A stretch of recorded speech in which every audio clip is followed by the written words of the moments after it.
या तो वो उन्होंने इस्लाम ठीक से पढ़ा नहीं होगा, या इन्होंने उन लड़कियों ने जो लोग ये बात कर रही होंगी, क्योंकि इस्लाम तो शहजादियाँ, और कहा जाता है कि जो अच्छी चीज़ होती है, जो पाक चीज़ होती है, उसके ऊपर हिजाब होता है। फिर वो खुद समझ लें वो कैसी हैं, क्योंकि मैंने भी नहीं हिजाब लिया हुआ, लेकिन क्या मतलब मैं कैसी हूँ ये भी किसी को नहीं पता। लेकिन हिजाब कुरान में भी आया है कि हिजाब करना चाहिए वुमेन्स को, लेकिन ये नहीं आया कि कोई अगर हिजाब नहीं करता तो उसको जान से मार दो। ये जो इस्लाम को दिखा रहे हैं लोग, ये बहुत गलत दिखा रहे हैं लोग। हमारे इस दुनिया के सभी मुसलमान पुरुषों को ये समझना पड़ेगा, हिजाब, मजार, फिरका is not the part of Islam. क्यों जोर जबरदस्ती कर रहे हो? क्यों अपने अपने मतलब का इस्लाम बनाने की कोशिश कर रहे हो? रियासत को ऐसे कानून बनाने चाहिए कि औरतें हिजाब में ही निकलें या बुरखे में ही निकलें। सऊदिया ने ढील दे दी है अपने कंट्री को। बहुत सी ऐसी मुस्लिम कंट्रीज है जिन्होंने बल्कि कहा है कि औरतों की मर्जी है, उन्होंने बैन कर दिया हिजाब को। मैं क्या कह सकती हूँ इसके बारे में, सबका अपने अपना राय है, लेकिन मेरी राय है कि लेना चाहिए। आजकल में बहुत ज्यादा फहाशी हो रही है। बहन ने ये कहा है कि बुरखे का इस्लाम में नहीं है। अच्छा। बिल्कुल राइट है, अबाया का बिल्कुल भी इस्लाम में नहीं है।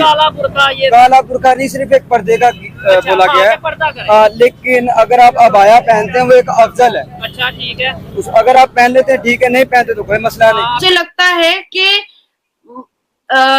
जो इस्लामिक पनिशमेंट सर तन से जुदा का है वो तो इनको देना चाहिए, जो मजाक परस्ती कर रहे हैं, जो फिरका परस्ती कर रहे हैं और जो हिजाब पहनाने की जबरदस्ती वो गुंजाइश पैदा कर रहे हैं जो हमारे अल कुरान ने हमें दिया ही नहीं है। हर मुल्क का अपना कल्चर है, अपने कल्चर, अपने कस्टम, अपने नॉर्म्स के हिसाब से हर किसी की अपने रूल्स एंड रेगुलेशंस है, अपने लॉज हैं।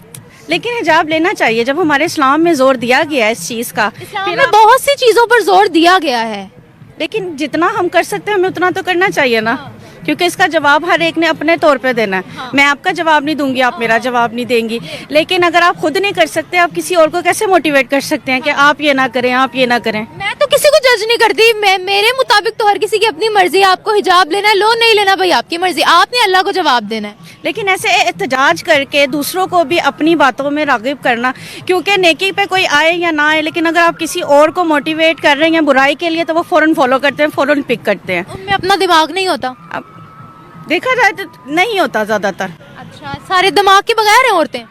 नहीं, दिमाग के बगैर नहीं है, लेकिन क्या कहते हैं, जब हम बता रही हूँ ना, नेकी की तरफ कोई बुलाए तो कोई भी नहीं जाता, जब बुराई की तरफ बुलाया जाता है तो सारे ही उसकी तरफ फॉलो करते हैं। नहीं, आपको लगता है कि रियासत को ऐसे कानून बनाने चाहिए कि औरतें हिजाब में ही निकलें या बुरखे में ही निकलें?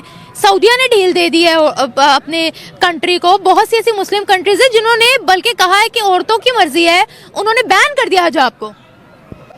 मैं क्या कह सकती हूँ इसके बारे में, सबका अपने अपना राय है, लेकिन मेरी राय है कि लेना चाहिए। आजकल में बहुत ज्यादा फहाशी हो रही है।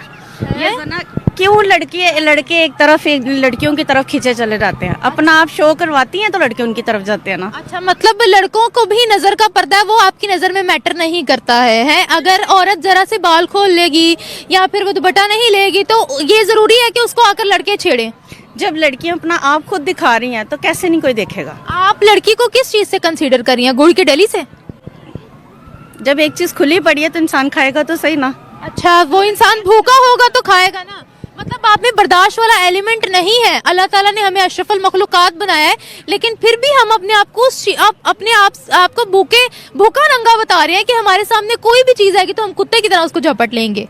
मैं कह रही थी कि हमारे इस दुनिया के सभी मुसलमान पुरुषों को ये समझना पड़ेगा, हिजाब, मजार, फिरका is not the part of Islam. क्यों जोर जबरदस्ती कर रहे हो? क्यों अपने अपने मतलब का इस्लाम बनाने की कोशिश कर रहे हो? हिजाब, मैं फिर से रिपीट कर रही हूँ, हिजाब, मजार, फिरका is not the part of Islam. तो जो तशद्दुद मुसलमान बेटियों पर हिजाब पहनाने के लिए हो रहा है, या जो मॉलेस्टेशन मजार के अंदर हो रहा है, या जो फिरका परस्ती के नाम पर जो गले रहते जा रहे हैं, जो एट्रोसिटी, बार्बरिक एट्रोसिटी की जा रही है, जो ह्यूमिलिएशन किया जा रहा है फिरका परस्ती के नाम पर, ऊंच नीच किया जा रहा है, सच्चे और अच्छे और कच्चे और मुच्चे मुसलमानों को ढूंढा जा रहा है फिरका परस्ती के नाम पर, मुझे लगता है कि जो इस्लामिक पनिशमेंट सर तन से जुदा का है वो तो इनको देना चाहिए, जो मजार परस्ती कर रहे हैं, जो फिरका परस्ती कर रहे हैं, और जो हिजाब पहनाने की जबरदस्ती वो गुंजाइश पैदा कर रहे हैं जो हमारे अल कुरान ने हमें दिया ही नहीं है। क्योंकि हमारे अल कुरान में सूरह अल नूर में जिल्बाब का जिक्र है, एंड जिल्बाब इज एन अरबिक वर्ड, और उसका अर्थ निकलता है looser outfit. That's it. Ambar ji, बड़ी आपने अपने ख्याल से जो ओपिनियन दिया बेहतर दिया, लेकिन देखे ना पाकिस्तान जो मेजर इशू है जी बुर्का या पर्दा करवाया जाता है इस वजह से कि भाई कोई हमारा नजर ना पड़ जाए किसी लड़की के ऊपर या इन चीजों के ऊपर, इसके ऊपर क्या आप कहना चाहेंगे? कि भाई मैं क्वेश्चन करना चाहूंगी यहाँ पे, जितनी भी लड़कियां जो मुझे देख रही हैं, पाकिस्तान से हैं, इंडिया से हैं, जहां से भी हैं, मेरा सबसे सवाल है, क्या वो सब की सब लड़कियां अपनी विल से, अपनी मर्जी से पर्दा करती हैं? और अगर वो कर भी रही हैं, जैसे भी कर रही हैं, अपनी विल से कर रही हैं, किसी और की विल से कर रही हैं, फिर भी क्या वो सिक्योर हैं? हमने कब तक ये चादर के पीछे, बुर्के के पीछे भागते रहना है? हम क्यों नहीं यार, ये हमारे मुल्क का हिस्सा नहीं है लड़कियां, ये सिटीजन्स नहीं है, ये फ्रीली मूव नहीं कर सकती, ठीक है, नहीं रह सकती यहाँ पे आराम से, आजादी के साथ, इज्जत के साथ नहीं रह सकती। आप क्यों नहीं उनको इतना सिक्योर एनवायरनमेंट दे रहे? क्यों नहीं आप देते? हर चीज गवर्नमेंट की तो नहीं है ना रिस्पॉन्सिबिलिटी। मेरा शहरियों से सवाल है, आप लोग इतना आसान क्यों नहीं कर देते औरतों का मूव करना, उनकी मोबिलिटी को इतना आसान क्यों नहीं कर देते कि उनको बुर्कों के पीछे भागने? आप बुर्के की अगर बात करें ना, तो काला बुर्का जो है पाकिस्तान का कल्चर तो ये है ही नहीं। अच्छा, ये पाकिस्तान का कल्चर तो नहीं है, ये हमारे बड़े सगीर का कल्चर तो नहीं है, ये कल्चर तो सऊदी अरब का है। हाँ बिल्कुल, ऐसे आज से 40-50 साल पहले ये कल्चर यहाँ आज से 40-50 साल पहले जब सऊदी अरब से यहाँ पे इन्वेस्टमेंट आई है शाह फैसल के दौर में, तब हमने क्या, पाकिस्तान बेसिकली ना आइडेंटिटी क्राइसिस का शिकार है। ठीक है, शुरू से रहा है। आप देखें, आजादी से पहले तुर्की के साथ हमारी एफिलिएशन थी, ठीक है, खिलाफत का निजाम था, हम लोग खिलाफत को फॉलो करते थे, लेकिन जैसे उन्होंने अपने रूल्स एंड रेगुलेशंस के अंदर, जैसे खिलाफत का निजाम खत्म हुआ है, जैसे उन्होंने वेस्ट को फॉलो करना शुरू किया, हमने कहा लो जी ये तो मुसलमान